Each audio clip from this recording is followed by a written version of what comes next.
아름다운 별명 그리스도인이라는 제목을 가지고 피차 은혜 나누는 시간 가지도록 하겠습니다. 여러분 혹시 별명 있으십니까?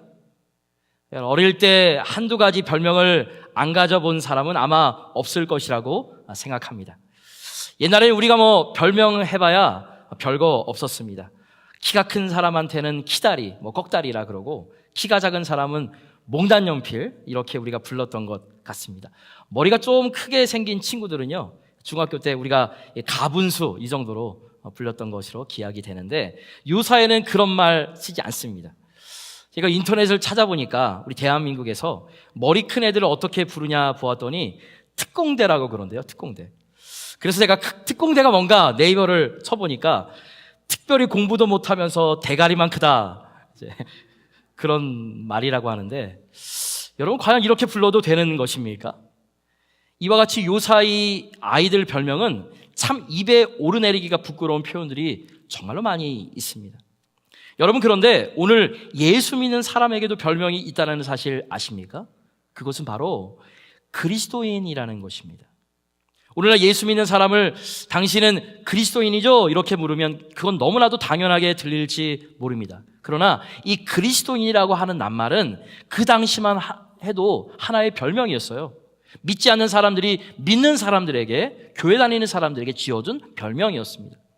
우리가 이렇게 흔히 쓰는 이 크리스찬이라고 하는 이 단어는요, 사실 사도행전 11장 오늘 본문과 조금 뒤에 사도행전 26장, 그리고 조금 더 뒤에 가면 베드로전서에 3번, 이렇게 5번밖에 등장하지 않습니다. 여러분 화면에 보시겠지만 이 그리스도인이라고 하는 말의 뜻은 크라이스트, 그러니까 헬라어로는 크리스토스, 그리고 헬라어 단어에다가 이 라틴어 전미사 이안이를 붙인 것입니다. 그래서 이것을 번역하면 그리스도에 속한 사람, 아니면 그리스도의 사람, 그런 뜻이 되겠습니다. 한번 생각해 보세요. 도대체 그들이 어떤 삶을 살았기에 믿지 않는 사람으로부터 그리스도의 사람, 그리스도에 속한 사람, 이렇게 불릴 수가 있었을까? 자, 오늘 본문 속에 나타난 그들의 삶의 특징을 이 시간 살펴보면서 저와 여러분들 크리스찬이라고 불리잖아요. 이 크리스찬이라고 불리는 우리에게 과연 이러한 삶의 모습이 있는지 살펴보기를 원합니다. 자, 그렇다면 크리스찬으로서 우리는 어떻게 살아가야 할까? 크게 따라해 보시기 바랍니다. 그리스도 중심의 역사관을 갖자.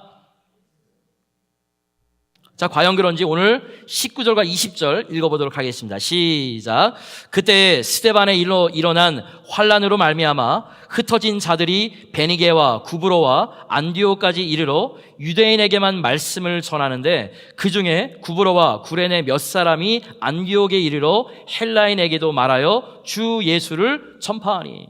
여러분 19절과 20절 보시면 특별히 제가 빨간색으로 밑줄을 그어놨는데, 안디옥까지 이르러, 20절 보니까 그 중에 구브레와 구레네 몇 사람이 안디옥에 이르러, 이렇게 안디옥까지 이르러라고 하는 단어가 반복되고 있습니다. 아니 왜 이 말이 두 번이나 겹쳐서 나오는 줄 아십니까? 그것은요, 안디옥이 세계 선교의 시작점이기 때문에 그래요. 근데 여러분, 이 안디옥 교회를 누가 세웠는지 아십니까?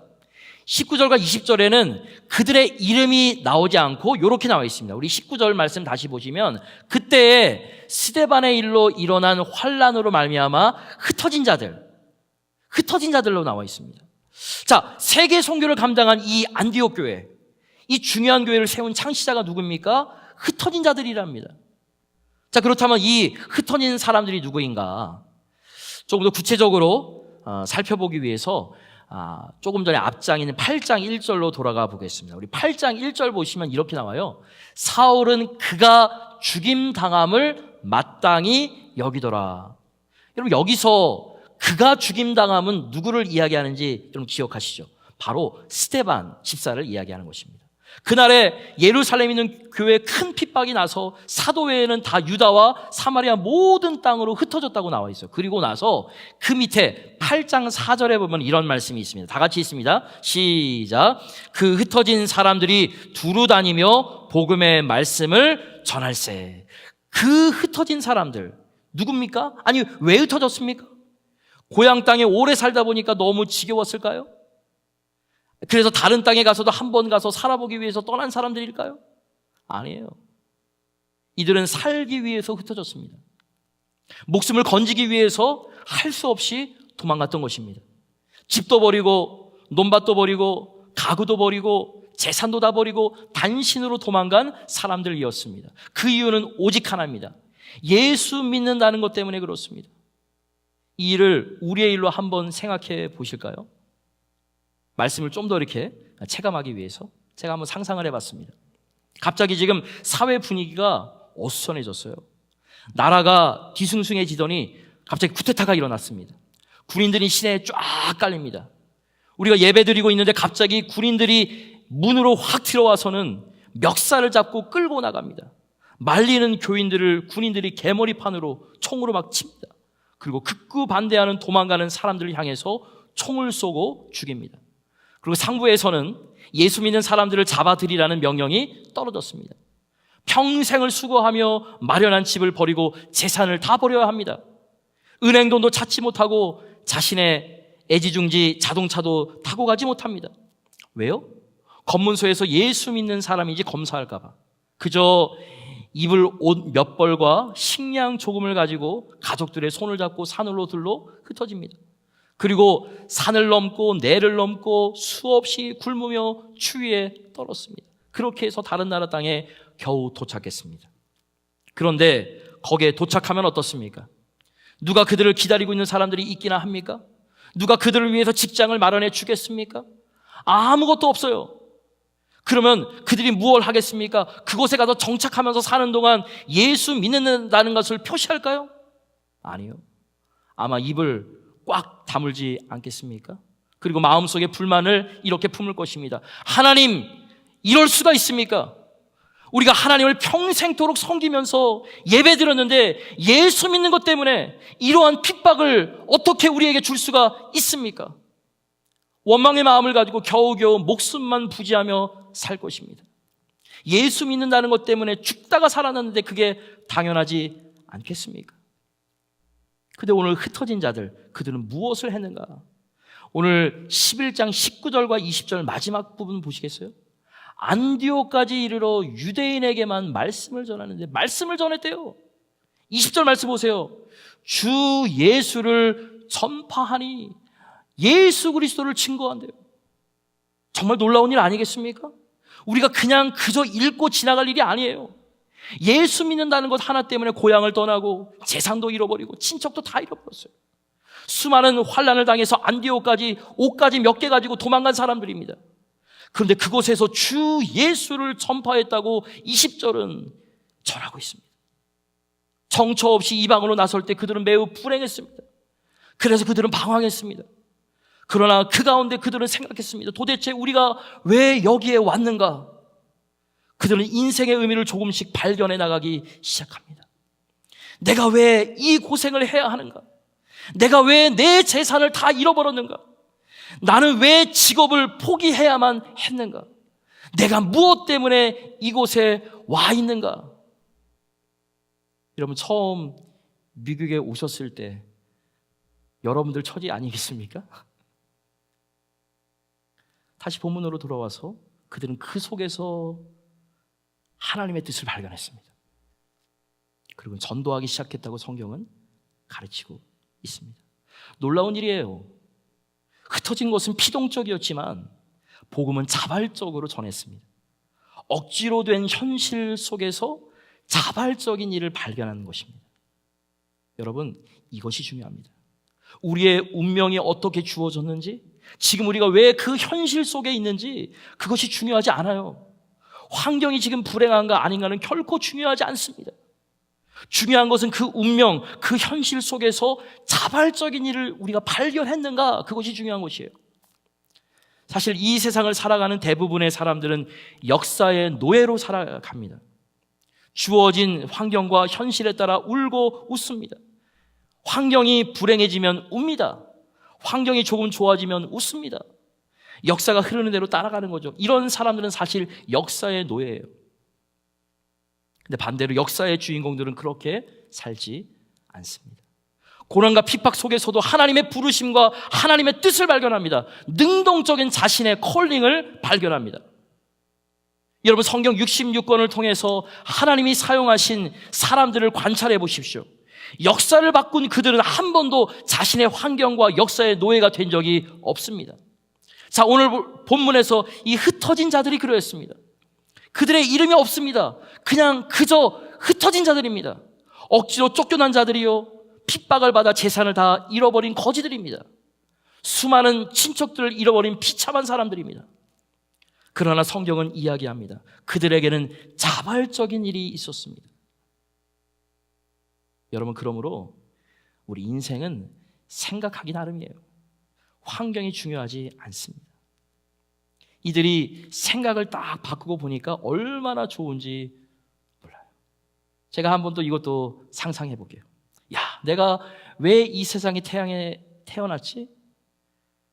내가 다 가진 것이 없이 쫓겨났지만 사실 결국 인생이 공수의 공수거 아닌가?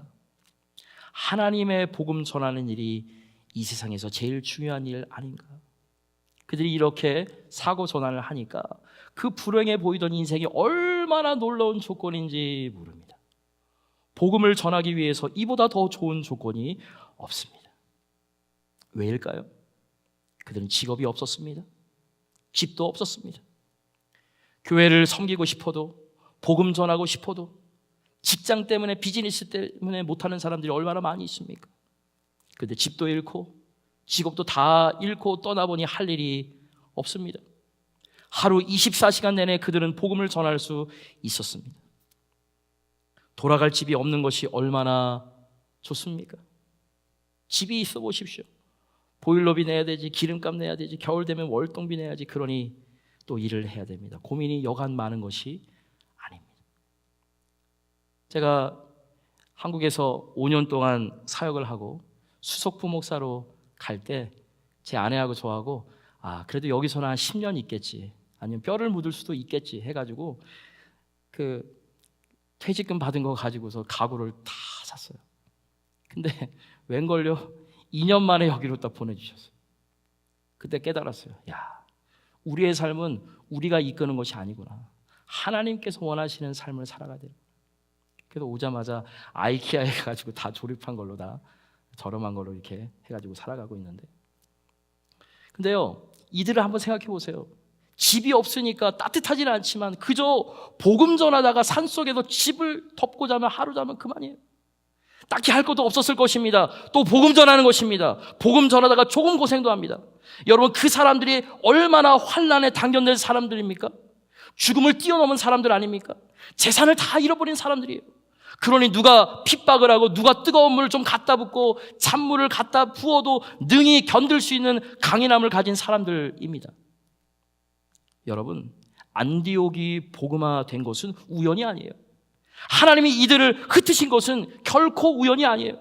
그들은 그 어려운 환경 속에서 자발적인 하나님의 선교적인 미션을 발견하기 시작했습니다. 여러분, 안디옥이 어떤 도시인지 아세요? 로마의 세 번째 가는 큰 도시였습니다. 로마, 알렉산드리아, 그리고 안디옥. 당시 2000년 전에 세계 3대 도시 중에 하나였습니다.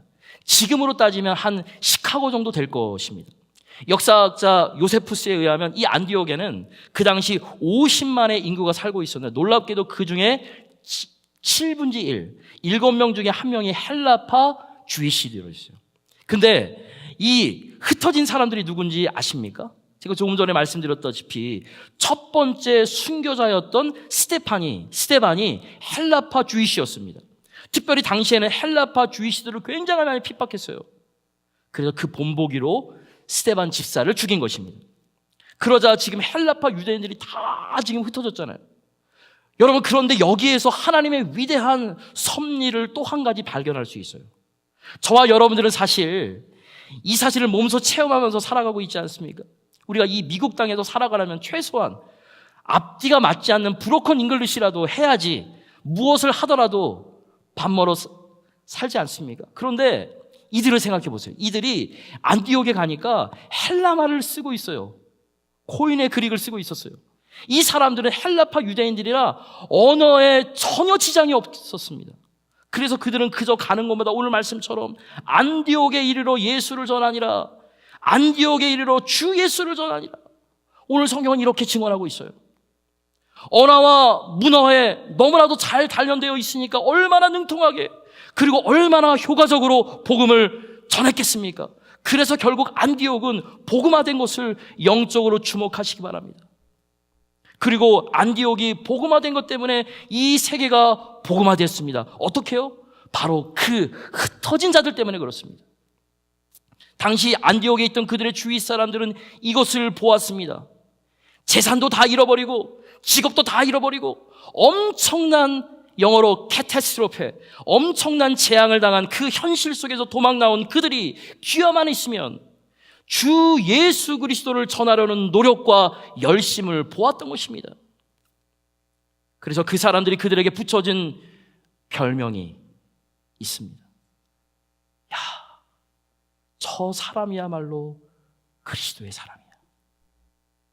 야, 저 사람들이야말로 그리스도께 속한 사람이야.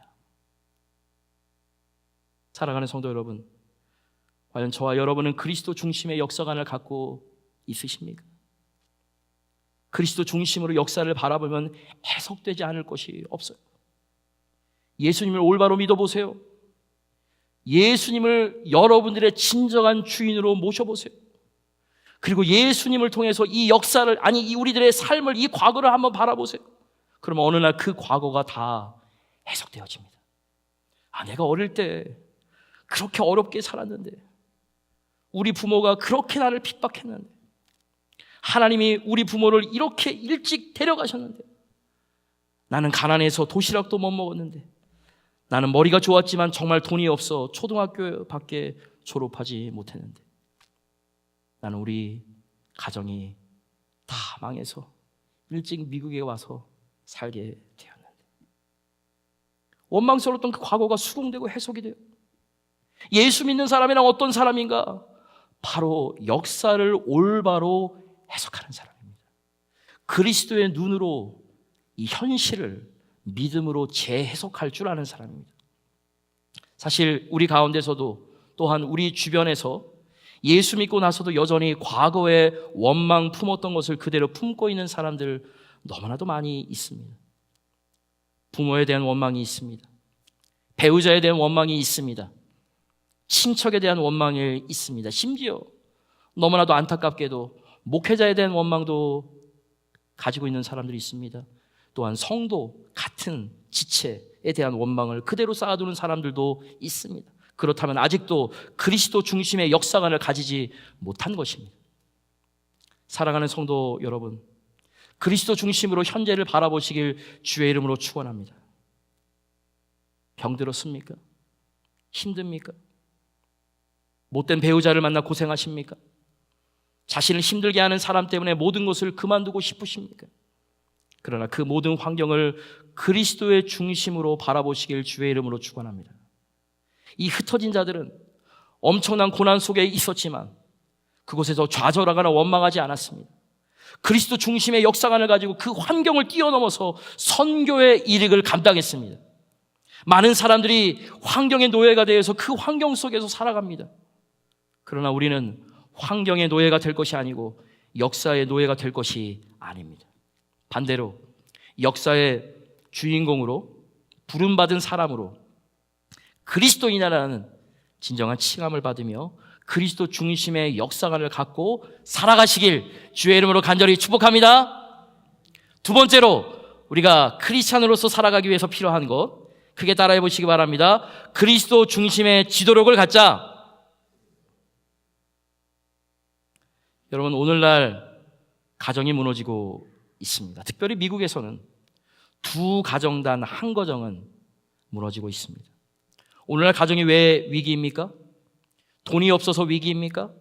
자녀들 공부를 시키지 못해서 위기입니까? 아니요. 가정에 올바른 지도력이 없기 때문에 그런 것입니다. 교회도 마찬가지입니다. 젊은 사람들이 본받을 만한 신앙의 롤 모델들, 멘토들이 없습니다. 가정의 자녀들이 본받을 만한 부모의 멘토적 삶이 없습니다. 그래서 오늘 이 사회는 다른 위기가 아니라 이러한 리더십의 지도력 고갈의 위기라고 해도 과언이 아닌 것입니다. 그러나 안디옥의 그 혼란한 사회 가운데서도 그 위기 가운데 그들은 그리스도께 속한 사람이라는 이야기를 들었습니다. 왜요? 그들에겐 탁월한 지도력이, 리더십이 있었습니다. 헨리 블랙갑이 우리 남침내교 유명한 우리 신학자이자 우리 목사님이시죠.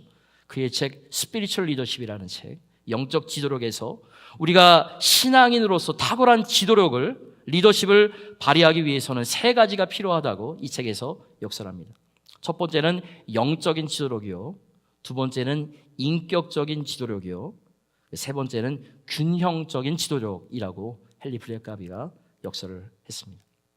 근데요, 영적인 지도력과 인격적인 지도력은 사실 하나예요. 이 불행하게도 현대교회가, 아니 특별히 우리 한인교회가 이 영적인 지도력과 인격적인 지도력을 다른 것으로 해석했습니다. 잘못된 관점에서 영적인 지도력은 어떤 것이었습니까? 교회 와서 열심히 봉사하는 것입니다. 철야하는 것입니다. 새벽기도 하나도 안 빠지는 것입니다.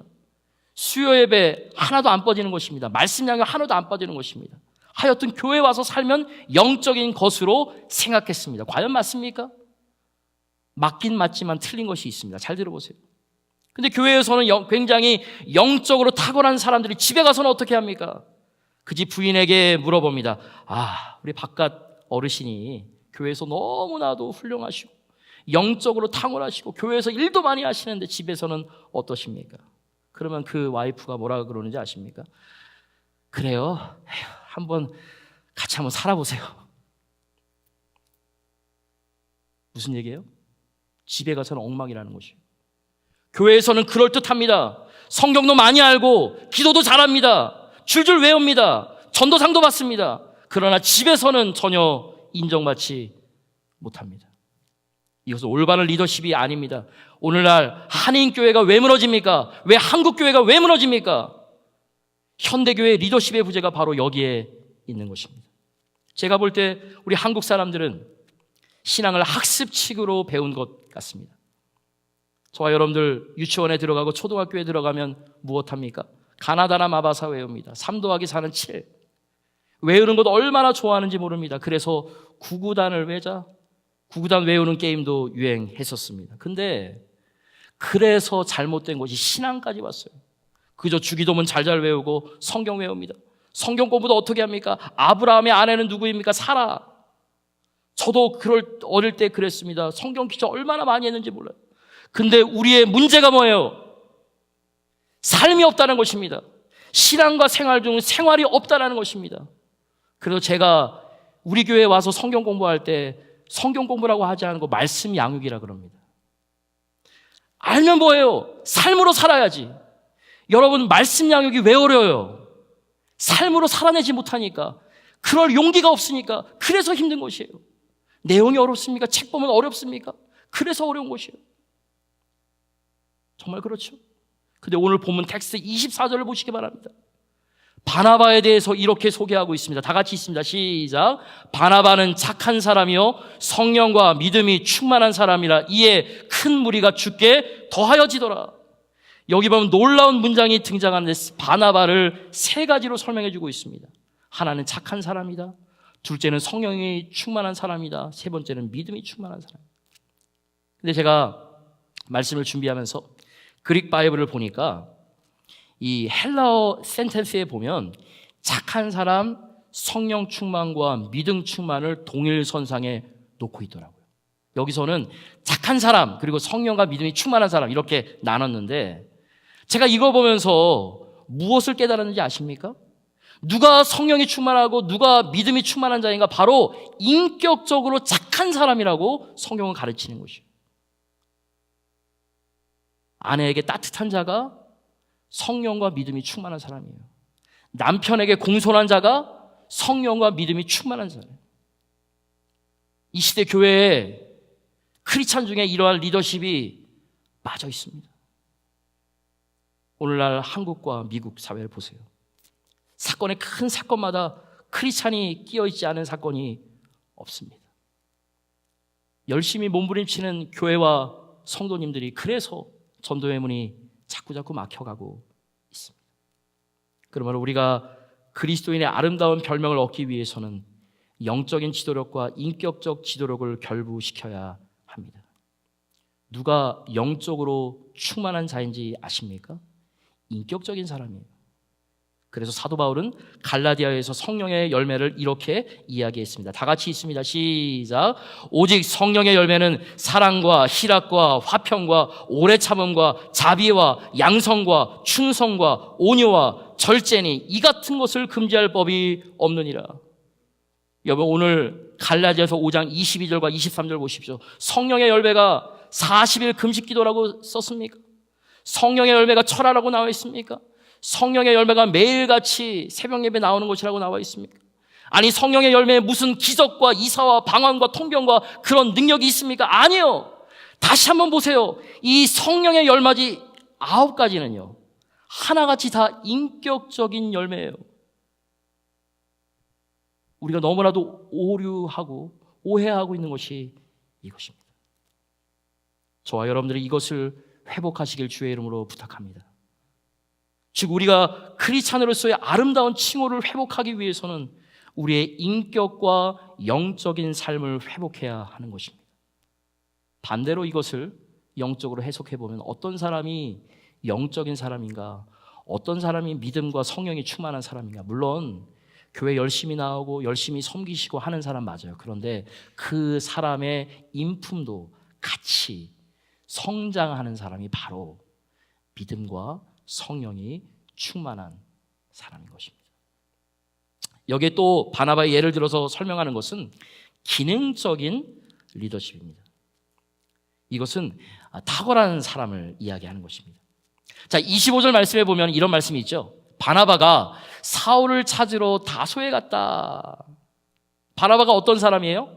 그저 착하고 영적으로 충만한 그 정도의 사람이 아니었어요.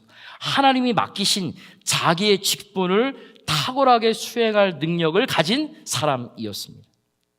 오늘날 하나님의 나라에 이런 사람들이 필요합니다. 목사면 목사, 안수집사면 안수집사, 집사면 집사, 교사면 교사, 목자면 목자, 찬양대면 찬양대, 탁월하게 자기의 맡은 직분의 기능을 감당하는 지도력을 가진 사람이 필요한 것입니다. 여러분, 바나바가 어떤 사람이었습니까? 굉장히 착한 사람이었습니다. 영적으로 충만한 사람이었습니다. 그러나 안디옥에 가보니까 자기 도저히 혼자 가르치지 못하겠거든요. 그래서 사람들이 다 제쳐놓은 바울을 기억해냅니다.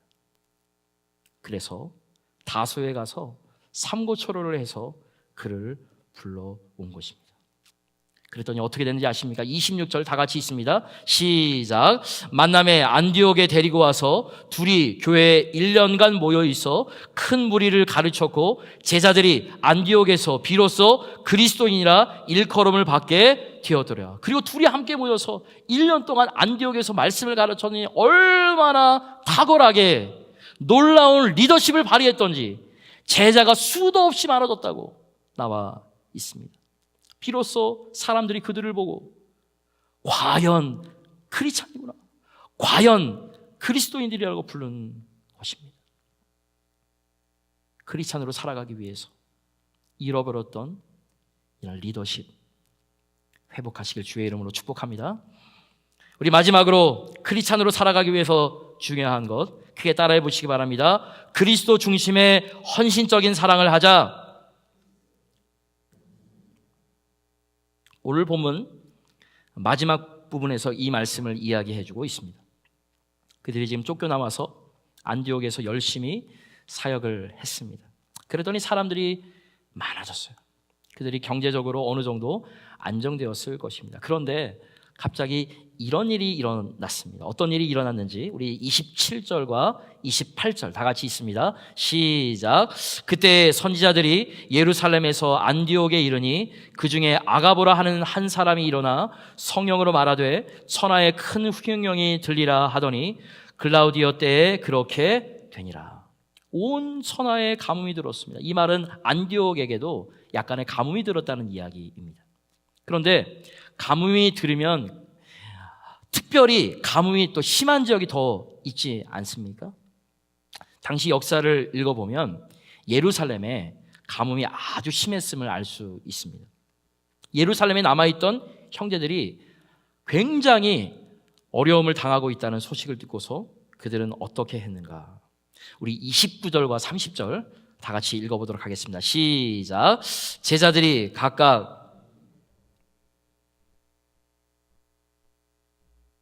이를 실행하여 바나바와 사울의 손으로 장로들에게 보내더라.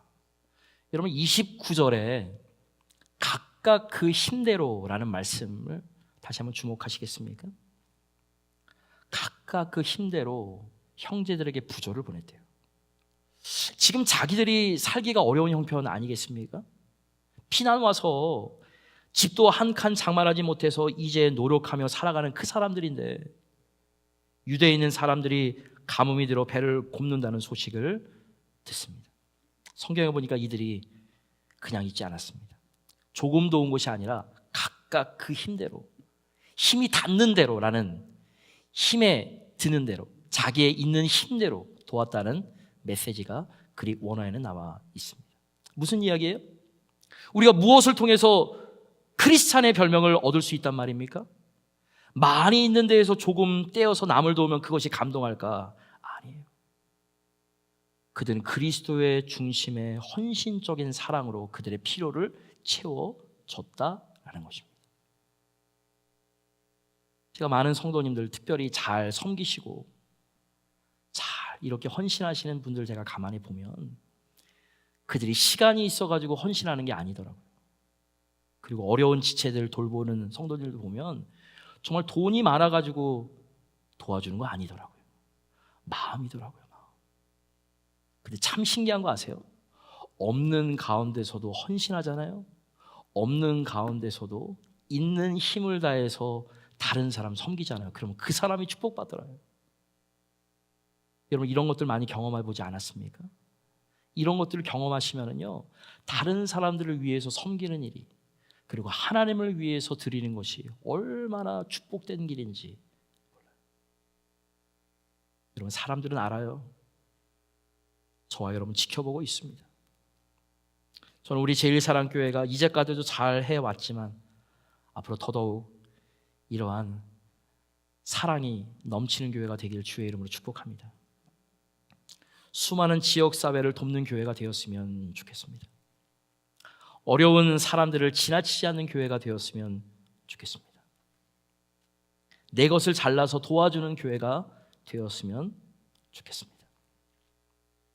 우리 교회가 빨리 안정이 되어서 선교도 좀 구체적으로 좀 했으면 좋겠는데, 앞으로 우리가 선교를 감당하는 교회가 되었을 때 선교도 형식적으로가 아니라 모든 것을 다 바쳐서 선교하는 교회가 되었으면 좋겠습니다. 근데 무엇보다도 이러한 삶을 가장 기초적인 우리 커뮤니티, 우리의 가정에서부터 하나하나 실천해 나갈 때 세상 사람들은 우리를 보고 비로소 그리스도인이라 호칭할 줄 믿습니다. 사랑하는 성도 여러분, 이 땅을 사는 우리 모두 알게 모르게 별명을 얻으면서 살아갑니다. 어떤 사람은 나이 많아 늙어 죽은 다음에 이런 별명을 얻습니다. 야, 참 그 사람은 수선노였어. 그 영감은 참 구두쇠였어요. 그가 겉으로는 성공했는지 모릅니다. 자녀들에게 수많은 유산을 주고 사회에서 권력을 누렸는지는 모릅니다. 그래서 성공했는지 모릅니다. 그러나 사람들은 속으로 욕합니다. 그 사람은 거짓말장이었어. 그 사람은 트러블 메이커였어. 그 사람은 정말 수선노였어. 제가 가끔씩 우리 제 신학교 동기들, 한국의 신학교 동기들하고 이야기해 보면은 한국 나이하고 미국 나이하고 틀리잖아요, 그죠? 한 살, 2살 차이 나잖아요. 미국 나이는 만으로 따지니까. 근데 내년에 이제 한 달 있으면 제 나이가, 저는 이게 미국 나이로만 딱 생각을 했었는데 4자만 두 개가 있더라고요. 한국 나이로 내년에. 그러니까 제 동기들이 죽음에 대해서 많이 생각을 하더라고요. 과연 나는 죽으면 하나님의 평가를 받을 때 어떤 목사일까? 갑작스럽게 한국 나이로 사자가 2개 있으니까 죽을 사자를 생각하는 제 친구들 때문에 저도 한번 생각해 봤습니다. 과연 내가 이 땅에서 삶을 마무리했을 때 첫 번째로는 제 아내가 그리고 사랑하는 2딸이 아빠를, 남편을 어떻게 기억할까?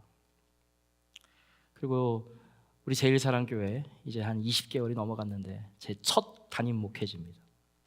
첫 담임 목회지인 우리 제일사랑 침례교회 성도님들이 과연 내가 삶을 마감했을 때 어떻게 기억할까? 우리 유대현 목사님은 이러이러한 분이었어. 이러이러한 분이었어. 어떻게 기억할까? 제가 이 말씀을 준비하면서 하나님 앞에 좀 기도하는 시간을 가졌습니다. 여러분, 그렇다면 과연 여러분은 어떤 별명을 얻고 있으십니까? 여러분들의 자녀들이 볼 때, 여러분들의 주위 사람들이 볼 때 과연 저 사람은 그리스도께 속한 사람이야, 그런 칭호를 받고 있으십니까? 그리스도인, 그것은 명칭이 아니라 별명이었습니다. 그리스도 중심의 역사관을 가지고 운명과 현실의 노예가 아니라 역사의 주인공으로 부름받아 하나님의 뜻을 행했던 자들에게 붙여진 별명이었습니다. 자기 운명을 원망하지 아니하고 처한 고난 속에서도 불구하고 하나님의 뜻을 찾던 사람들을 향해 붙여진 애칭이었습니다. 그리스도 중심의 지도력을 발휘하며 그리스도 중심의 헌신적인 사랑을 자기를 희생하며 나타낸 자들에게 붙여진 초대교회의 아름다운 별명이었습니다. 제가 오늘은 남녀 선교회 총회가 있어서 말씀을 빨리 끝나지만 마무리하면서 여러분들이 마지막으로 물어보겠습니다. 그렇다면 우리는 어떻습니까? 어떤 별명을 얻고 계십니까? 자녀에게, 배우자에게, 주위 성도들과 이웃들에게 크리스찬으로서, 그리스도인으로서 존경받으며 살아가시는 저와 여러분들 되시길 주의 이름으로 축복합니다.